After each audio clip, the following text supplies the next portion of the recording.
Students, आज मैं आप लोगों को ऑर्गेनिक केमिस्ट्री को किस तरह से कमांड किया जा सकता है उसके लिए सबसे पहले हमें उसके बेसिक्स रिएजेंट्स को पढ़ना होता है। तो रिएजेंट 18 से 20 रिएजेंट ऑर्गेनिक केमिस्ट्री में होते हैं। अगर इनको बच्चा अच्छे से ग्रिप कर लेता है तो केमिस्ट्री का ऑर्गेनिक केमिस्ट्री का लगभग 60 to 70% पार्ट आसानी से तैयार हो जाता है। तो देखो ये रिएजेंट्स कौन कौन से हैं।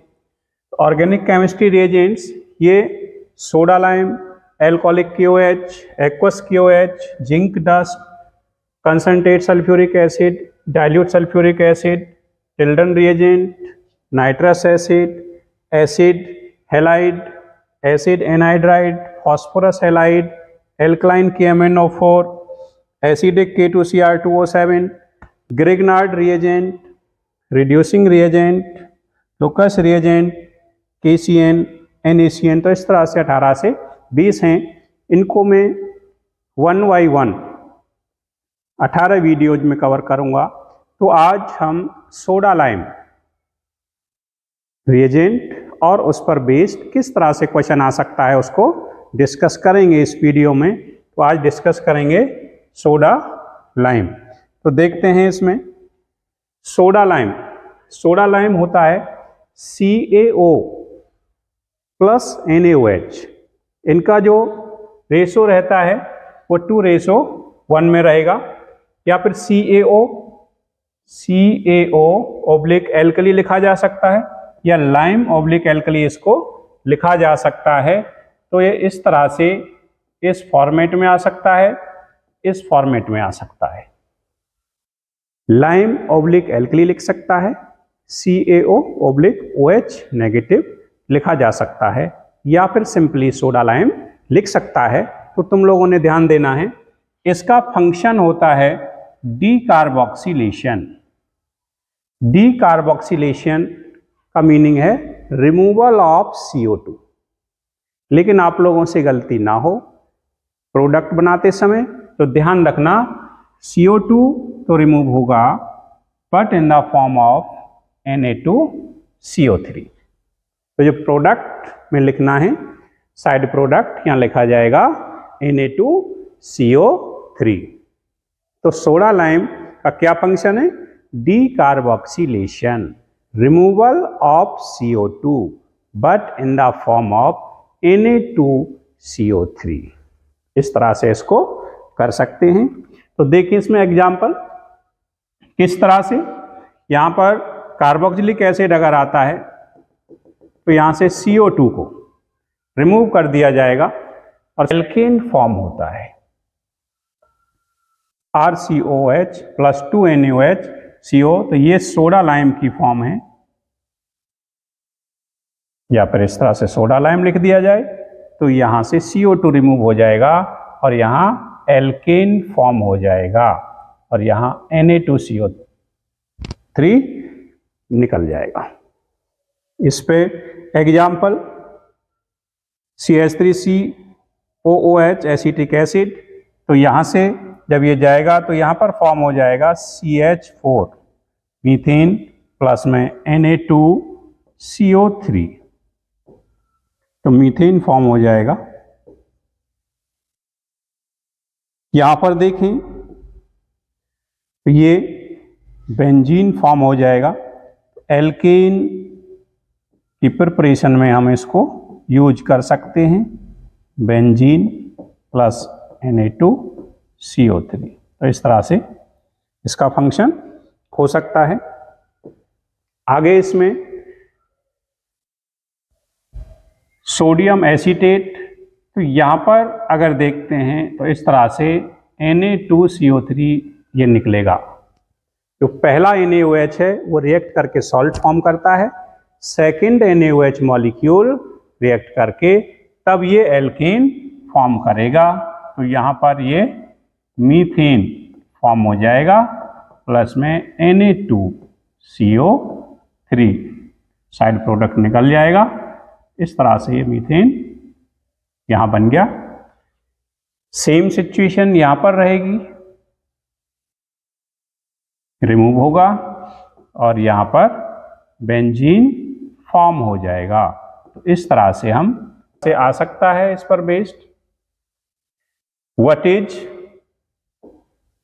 एक्स, यहाँ पर एक्स क्या है ये पूछा गया है। In the following sequence of reactions, तो यहाँ इस तरह के क्वेश्चंस में रिवर्स चलना होता है।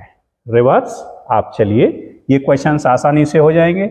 मीथेन अभी हम बना रहे थे सोडा लाइम से, कब बन सकता है ये? सोडा लाइम से ये बन सकता था।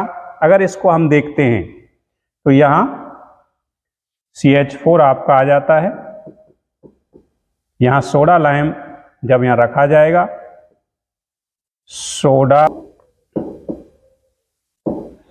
सोडा लाइम से यहाँ कब बन सकता था ये? या तो ये एसिटिक एसिड होता या फिर इसकी जगह सोडियम एसीटेट होता, तब ये बन सकता था। तो यहाँ Z ये होना चाहिए था। Na₂H2, तो ये कब निकलेगा? तो इससे क्लियर हो जाएगा कि Na जब रिएक्ट करेगा और यहाँ पर H2 गैस रिमूव हो रहा है, तो हमें कंफर्म हो गया कि यहाँ पर COOH होगा। तब ये यहाँ इस पर रिएक्ट करेगा और active hydrogen H2 gaseous form में ये रिमूव हो जाएगा। तो यहाँ पर X एसिटिक एसिड इथेनॉइक हो जाएगा, Z यहाँ पर सोडियम एसीटेट हो जाएगा। तो यहाँ ये क्या हो गया? सोडियम एसीटेट COONA, और ये हो जाएगा एसिटिक एसिड, यानी इथेनॉइक एसिड इसका आंसर हो जाएगा। तो इस तरह से क्वेश्चन को कर सकते थे। नेक्स्ट और क्वेश्चन आ सकते हैं। इन the reaction propyne KMnO4 plus H2SO4 NaOH CaO, तो यहाँ ये सोडा लाइम है, यहाँ सोडा लाइम। ये रिएजेंट पढ़ेंगे हम। एसिडिक KMnO4, एसिडिक K2Cr2O7, इसका फंक्शन होता है ऑक्सीडेशन, और ये ऑक्सीडाइज करके यहाँ पर कार्बोक्सिलिक एसिड फॉर्म करेगा। तो कार्बोक्सिलिक एसिड फॉर्म करके ये क्या कर देगा? यहाँ पर ये इसको ब्रेक करके यहाँ CH3COOH एसिटिक एसिड फॉर्म हो जाएगा। और अब ये एसिटिक एसिड किस तरह से? CH3COOH एक NaOH मॉलिक्यूल इसके साथ रिएक्ट करेगा, रिएक्ट करके सोडियम एसीटेट बनाएगा। फिर ये सोडियम एसीटेट नेक्स्ट मॉलिक्यूल से रिएक्ट करके Na2CO3 निकलेगा और इस तरह से CH4 यानी मीथेन यहाँ पर फॉर्म हो जाएगा। तो क्वेश्चन में पूछा गया है प्रोडक्ट या कंपाउंड BH, आंसर हो जाएगा मीथेन। क्या हो जाएगा? CH4। तो इस तरह से हम क्वेश्चन को कर सकते थे।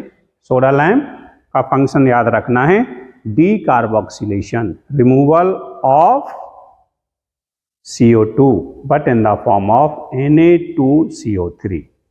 नेक्स्ट क्वेश्चन देखें।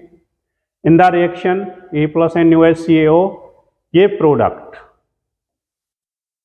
कब फॉर्म हो सकता है? अब आपको पता है कि इसमें CO2 रिमूव करना है, रिमूवल ऑफ। क्वेश्चन देखते हैं। एसिड, एसिटिक एसिड क्या रहेगा? CH3COOH प्लस NaOH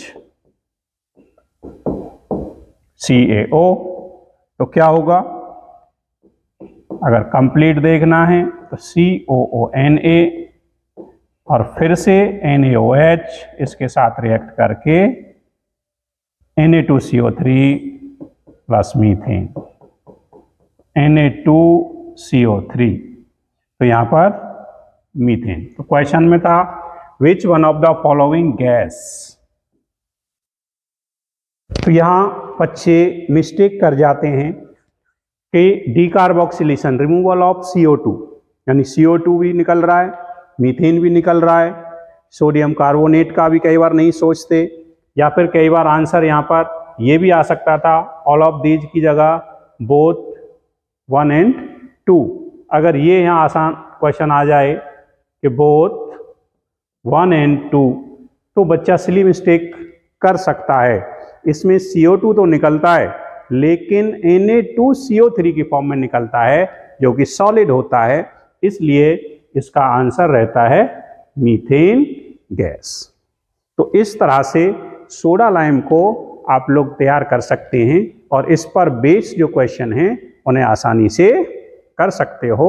बाकी और रिएजेंट्स के लिए आप अगली वीडियोज के लिए इसको सब्सक्राइब कर सकते हो और बाकी वीडियोज को आप देख सकते हो, जिसकी सहायता से ऑर्गेनिक केमिस्ट्री बहुत आसान तरीके से ग्रिप की जा सकती है, कमांड की जा सकती है।